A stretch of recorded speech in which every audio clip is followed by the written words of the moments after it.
এসেছি, যাব না। এবং এই রাজ্য হচ্ছে মিশরের বাদশাহ রাজ্য। যে আমির বাদশা আমাদেরকে কর দেবে, সে রাজ্য।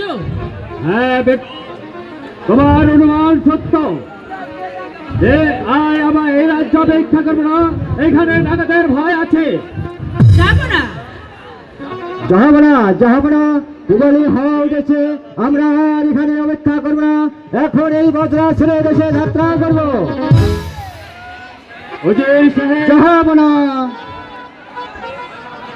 তাহলে আর দেরি করবো না, এক্ষণে বাজে মাল্লাতে বলো লঙ্গর তুলে পাল উড়িয়ে দিতে। আমি তাই করছি, যাবো না। ওহে মাল্লাগণ, তোমরা শীঘ্রই বাজার লঙ্গর তুলে পাল উড়িয়ে দাও, আমরা এখন এই দেশে যাত্রা করবো।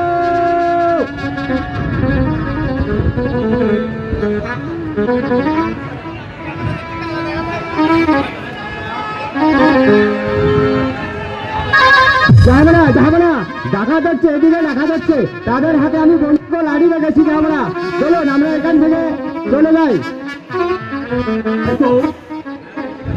এইদিকে আছে,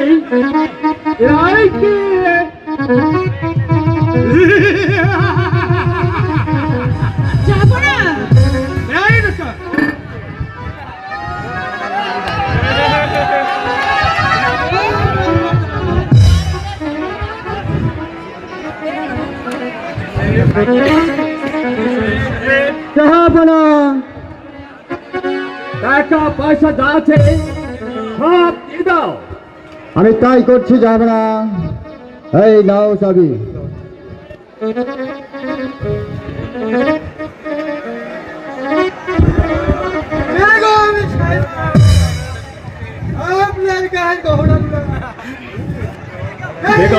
যাব না, বেগম, যাব না। গয়নাপাতি যা আছে খুলে দিন। ঠিক আছে, যাব না, আমি তাই দিচ্ছি।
শিশুটাকে তারা ফিরিয়ে দিয়ে দাও।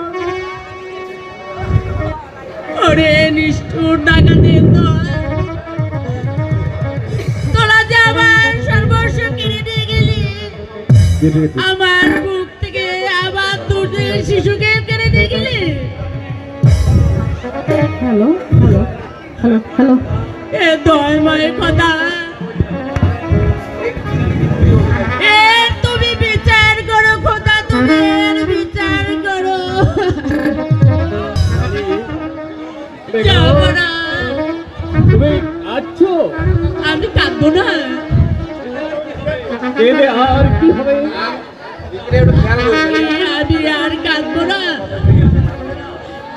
আমি আর কাঁদবো না। আমার দুধের শিশুকে ওরা ডাকাতেরা নিয়ে গেল, আমি এই জীবন আর রাখবো না, যাবো না। যে পথ দিয়ে আমার কাশিম গিয়েছে, সেই পথ দিয়ে যে আমি ওই নদীতে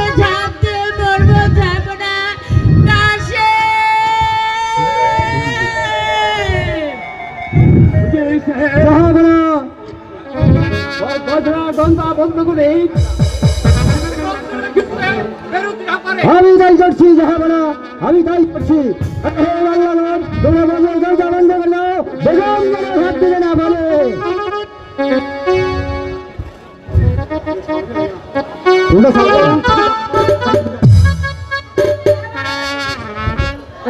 আমার কাশেমকে তুমি সুখে রেখো, আমার কাশেমকে তুমি সুখে রেখো।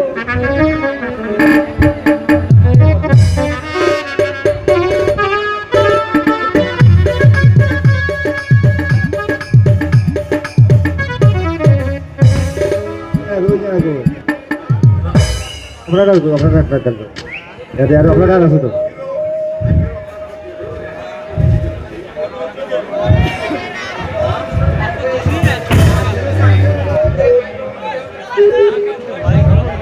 নিয়ে সেট করে পারো ওই জন্য না হলে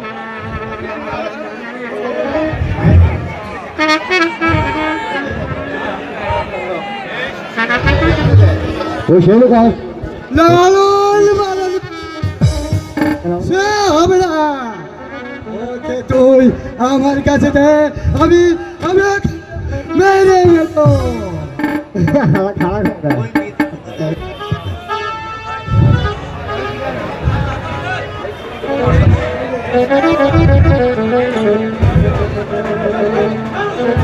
লালন মালন সে হবে না। ওকে আমার কাছে দে, আমি আমি ওকে মেরে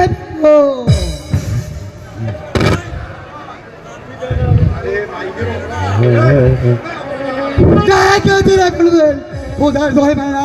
ওকে আমার কাছে আমি ওকে মেরে বলবো বলছি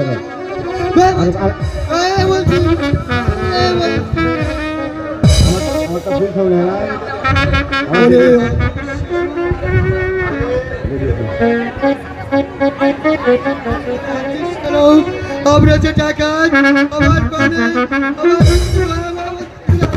ওই যে পুকুর দেখা যায়, ওই পুকুরে মেরো না ডাকা তো শিশুরে, মেরো না ডাকা তো শিশুরে, মেরো না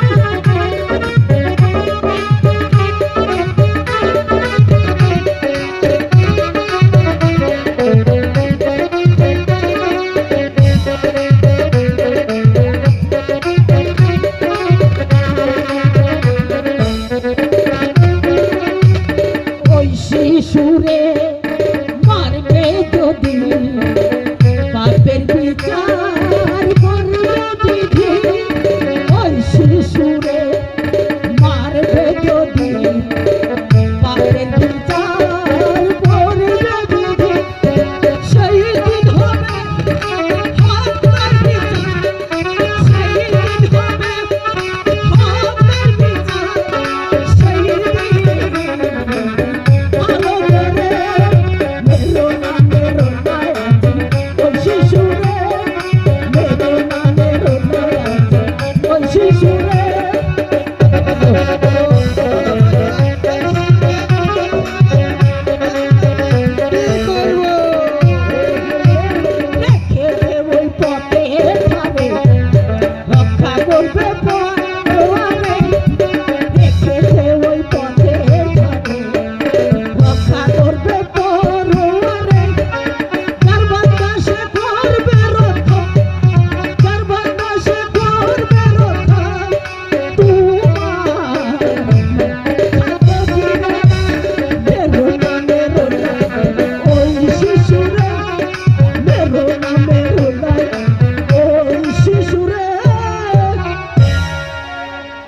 শোনো ভাই, এই শিশুটাকে তুমি মেরো না, ওই শিশুটাকে ওখানে রেখে দাও। জানো এই পথ ধরে কে আসছে? এই পথ ধরে আমির বাদশা। শুধু আমির বাদশা নয়, আরো আসছে মহাবীর মালিক সর্দার। হ্যাঁ, হ্যাঁ, মালিক সর্দারও নয়, আরো আসছে ওই ওই তো সেনাপতি তাই বলছি, তুমি যদি জানের মায়া থাকে তাহলে ওই শিশুটাকে এই পথের মধ্যে রেখে তাদের পালিয়ে যা, পালিয়ে যা, পালিয়ে যা বলছি।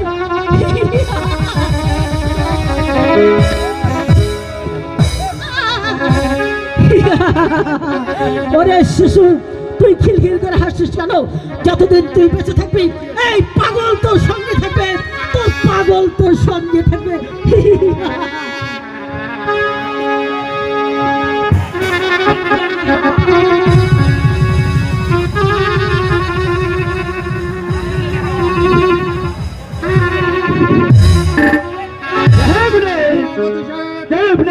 মালিক সর্দার, শিকার করতে করতে এবারও ক্লান্ত হয়ে পড়েছি। ওই যে একটি বৃক্ষ দেখা যায়, আমরা ওখানে গিয়ে একটু বিশ্রাম করবো। তাই চলুন একই সেনাপতি সাহেব, মালিক সর্দার, এখানকার যেন শিশু পুত্র পড়ে রয়েছে এই পথের ধারে, এমন নিষ্ঠুরকে আমার মনে হয় এই শিশুটির মা ওকে কোলে নেই, এই পথ ধরে যাচ্ছিল। খুব সম্ভব ওর মাকে বাগে খেয়ে ফেলেছে। বিধির কৃপায় শিশুটি পড়ে রয়েছে এই পথের ধারে। বলো তো এখন আমি কি করব?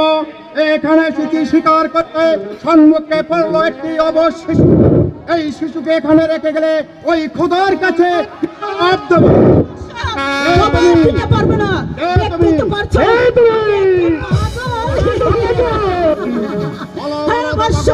আমি পাগল। বলো বলো তো পাগল, এখন আমরা এই শিশুটাকে কি করব?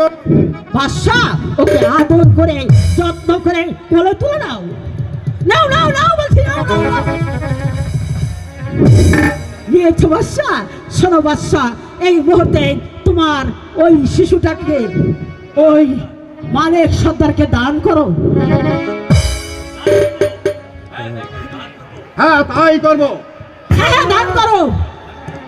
আপনি তো জানান আল্লাহ তাআলা আমাকে একটি পুত্র সন্তান দেননি, আর এই সন্তানটিকে আবার দান করো। মালিক, মনে রাখবে এই ছেলেটি আমার, তুমি শুধু তোমার নিজের ছেলে নয়, লালন পালন করবে। আরো শোনো বাদশা, আজ থেকে এই শিশুটার নাম কি রাখবে তা কি তোমরা জানো? আজ থেকে এর নাম রাখবে আবু কাসেম। কেন, নামটি ভালো হয়নি? চমৎকার নাম হয়েছে। এই নাম হচ্ছে আমাদের হযরত মুহাম্মদ সাল্লাল্লাহু আলাইহি সাল্লামের বংশধরের নাম। বাদশা, তাহলে চেয়ে দেখো, তোমরা শিকার করতে এসেছো। ওই দেখো আকাশে একসাথ পাখি উড়ে যাচ্ছে। দেখো, চেয়ে দেখো, তাই তো দেখা যাচ্ছে। দেখি, দেখতে দেখতে পাগল অদৃশ্য হয়ে গেল। সেনাপতি সাহেব, মালিক সর্দার, আজ আর আমরা শিকার করবো না। আল্লাহ তাআলা যে শিকার আমাদেরকে মিলিয়ে দিয়েছে, এর চেয়ে বড় শিকার এই পৃথিবীতে যার হয় না। তাই আমরা এখন আজ যে যাত্রা করবো। তাই চলুন তাই চলুন।